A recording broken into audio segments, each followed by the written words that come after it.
കൂടുതൽ വാർത്തകളും വീഡിയോകളും കാണാൻ ഈ ചാനൽ സബ്സ്ക്രൈബ് ചെയ്യുക. കൂടെ ബെൽ ബട്ടൺ അമർത്തുക. നമസ്കാരം. ഇന്നത്തെ എൻ്റെ വിഷയം സ്വർണം കാലിൽ അണിയുന്നത് തെറ്റാണോ? സ്വർണം കാലിൽ അണിയുന്നത് തെറ്റാണോ എന്നാണ് എൻ്റെ വിഷയം. കാലിൽ സ്വർണപാദസരം അണിയുന്നത് ഇപ്പോൾ പെൺകുട്ടികളുടെയും സ്ത്രീകളുടെയും ഒരു ഹരമാണ്. അതൊരു ഹരമായി മാറിയൊക്കെയാണ്. എങ്ങനെയാണെങ്കിലും ഒരു സ്വർണപാദസരം ഇട്ട് നടന്നാൽ ബഹുജോറായി എന്നാണ് പലരുടെയും വിശ്വാസം. അതെന്തോ ആയിക്കോട്ടെ, അത് തെറ്റാണോ ശരിയാണോ ഈ സ്വർണപാദസരം അല്ലെങ്കിൽ സ്വർണം കാലിൽ അണിയുന്നത് എന്നാണ് നമ്മുടെ വിഷയം. സ്വർണം ഒരു വൈഷ്ണവ അംശമുള്ള ദേവസ്വരൂപവുമാണ്. സ്വർണം എന്നൊരു വൈഷ്ണവ അംശമാണ് സ്വർണത്തിലുള്ളത്. അത് ദേവസ്വരൂപമാണ് സ്വർണം. അത് മഹാവിഷ്ണുവിനെയും മഹാലക്ഷ്മിയെയും വേഴഭഗവാനെയാണ് പ്രതിദാനം ചെയ്യുന്നത്.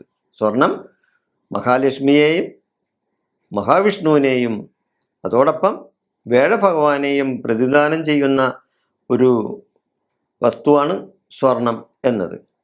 അപ്പം ആ സ്വർണം കാലിൽ അണിയണോ വേണ്ടേ എന്നതാണ് പ്രശ്നം.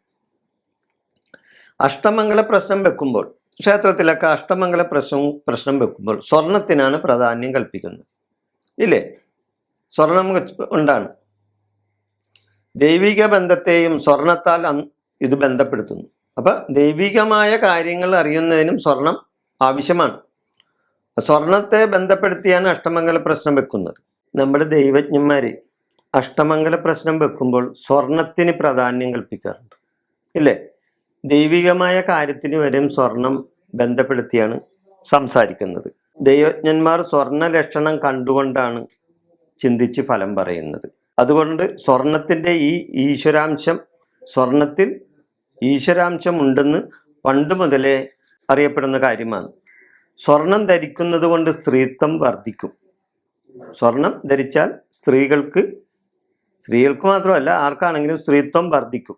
അതുകൊണ്ട് സ്വർണം ധരിക്കേണ്ടത് അരക്ക് മുകളിലേക്കാണ്.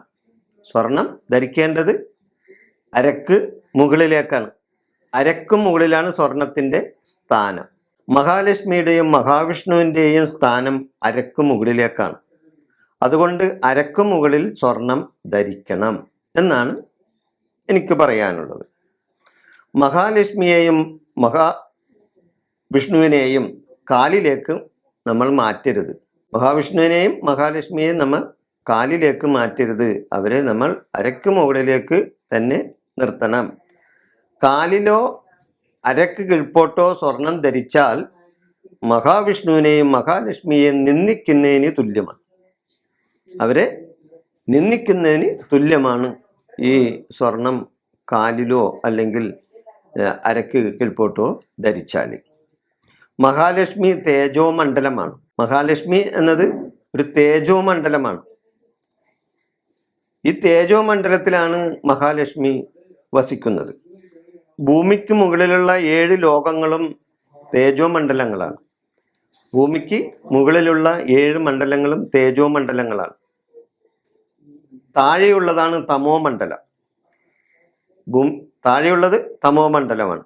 അപ്പം തേജസ് പ്രകാശത്തെയും തമസ് ഇരുട്ടിനെയും സൂചിപ്പിക്കുന്നു. തേജസ് പ്രകാശത്തെയും തമസ് ഇരുട്ടിനെയുമാണ് സൂചിപ്പിക്കുന്നത്. അരക്ക് താഴെയുള്ള ഭാഗം ഇരുട്ടിൻ്റെയും അരക്ക് മുകളിലുള്ള ഭാഗം പ്രകാശത്തിൻ്റെയും ഭാവമാണ് എന്നാണ് അതിൻ്റെ അർത്ഥം. സ്വർണം കഴിഞ്ഞാൽ പിന്നെ വെള്ളിക്കാണ് പ്രാധാന്യം. ഇല്ലേ? സ്വർണത്തിൻ്റെ ആ ഒരു ഇത് കഴിഞ്ഞാൽ പിന്നെ വെള്ളിക്കാണ് പ്രാധാന്യമുള്ളത്. വെള്ളി എന്ന് പറഞ്ഞൊരു ആസുരിക പ്രകൃതിയാണ് അതിനുള്ളത്. വെള്ളിക്ക് ശുക്രഭഗവാന്റെ രജോ ഗുണമാണ് വെള്ളിക്കുള്ളത്. സ്വർണം വേഴഭഗവാന്റെ ഗുണമാണുള്ളത്. അപ്പോൾ ശുക്രഭഗവാനിൽ അടങ്ങിയിരിക്കുന്ന ആ വെള്ളിയുടെ രജോ ഗുണം അത് ശുക്രനിലൂടെ അത് ആ ചൈതന്യം പുറത്തേക്ക് വരുന്നു. ശുക്രൻ ആരാണ്? മദനകാരകനാണ്. ഇല്ലേ? മനസ്സിനെ മതിപ്പിക്കുന്ന ആളാണ് ശുക്രൻ. അപ്പൊ മദനകാരകനായ ശുക്രന്റെ രജോ ഗുണമുള്ള ഒരു ദ്രവ്യമാണ് വെള്ളി. അപ്പം മനസ്സിനെ മനസ്സിന് ഉന്മാദം തീർക്കും വെള്ളി. നമ്മുടെ കാൽപാദം പാതാള ലോകത്തെ പ്രദാനം ചെയ്യുകയാണ്. അതുകൊണ്ട് വെള്ളി താഴെയുള്ള ഭാഗത്തേക്ക് മാറ്റുന്നതാണ് ഉത്തമം. നമ്മുടെ കാൽപാദം പാതാള ഭാഗത്തെയാണ് സൂചിപ്പിക്കുന്നത്. അപ്പോൾ അതുകൊണ്ട് വെള്ളി താഴേക്കുള്ള ഭാഗത്തേക്ക് മാറ്റുന്നതാണ് ഉത്തമം. അതുകൊണ്ട് അര വരെ സ്വർണവും അരക്ക് താഴെ വെള്ളിയുമാണ് നമ്മൾ അണിയേണ്ടത്, അല്ലെങ്കിൽ ധരിക്കേണ്ടത്. ഇത് തന്നെയാണ് സ്ത്രീകളും ചെയ്യേണ്ടത്.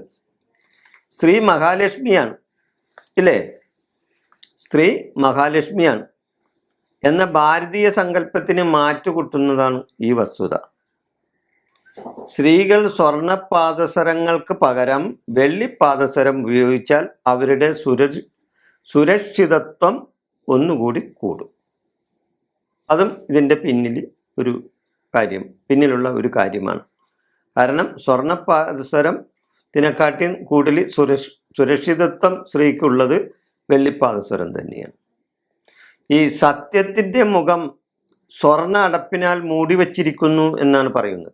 സത്യത്തിൻ്റെ മുഖം സ്വർണ്ണ അടപ്പ് കൊണ്ടാണ് മൂടി വച്ചിരിക്കുന്നത്. സത്യസ്വരൂപനായ ഈശ്വരനെ നമുക്ക് അവിടെ ദർശിക്കാൻ കഴിയും. ആ സ്വർണ്ണ അടപ്പ് മൂടി വച്ചിരിക്കുന്ന സ്വർണ്ണ അടപ്പിനാൽ മൂടി വച്ചിരിക്കുന്ന ആ മൂടി അവിടെ നിന്ന് എടുത്ത് മാറ്റിയാൽ സത്യസ്വരൂപനായ ഈശ്വരനെ നമുക്ക് കാണാൻ കഴിയും.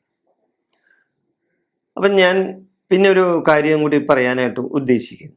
അതായത് ചില സ്വാമിമാരും അതേപോലെ ചില പൂജാരിമാരും, അതായത് ചില പരികർമ്മികളും ഒക്കെ ഈ വെള്ളി കൊണ്ട് രുദ്രാക്ഷം കെട്ടി രുദ്രാക്ഷമാല അണിഞ്ഞ് ഞാൻ പലരും കണ്ടിട്ടുള്ളതാണ്. വെള്ളി കൊണ്ട് രുദ്രാക്ഷം കെട്ടി രുദ്രാക്ഷമാല ഉണ്ടാക്കി അത് ധരിച്ച് നടക്കുന്ന ചില സ്വാമിമാരെ ഞാൻ കണ്ടിട്ടുണ്ട്.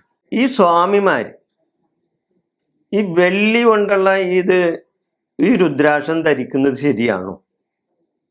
കാരണം വെള്ളി ശുക്രൻ്റെ രജോ ഗുണമാണെന്ന് ഞാൻ പറഞ്ഞല്ലോ. ശുക്രൻ ആരാണ്? മനസ്സിനെ മതിപ്പിക്കുന്നവനാണ്, മദനകാരകനാണ്. അപ്പം മനസ്സിനെ മതിപ്പിക്കുന്ന ആ കാരകത്വമുള്ള വസ്തു ഈ സ്വാമിമാര് അണിയുന്നത് ശരിയാണോ? അത് ആ സ്വാമിമാര് ചിന്തിക്കേണ്ട ഒരു കാര്യമാണ്. ഈ വിഷയം ഞാനിവിടെ അവസാനിപ്പിക്കുകയാണ്.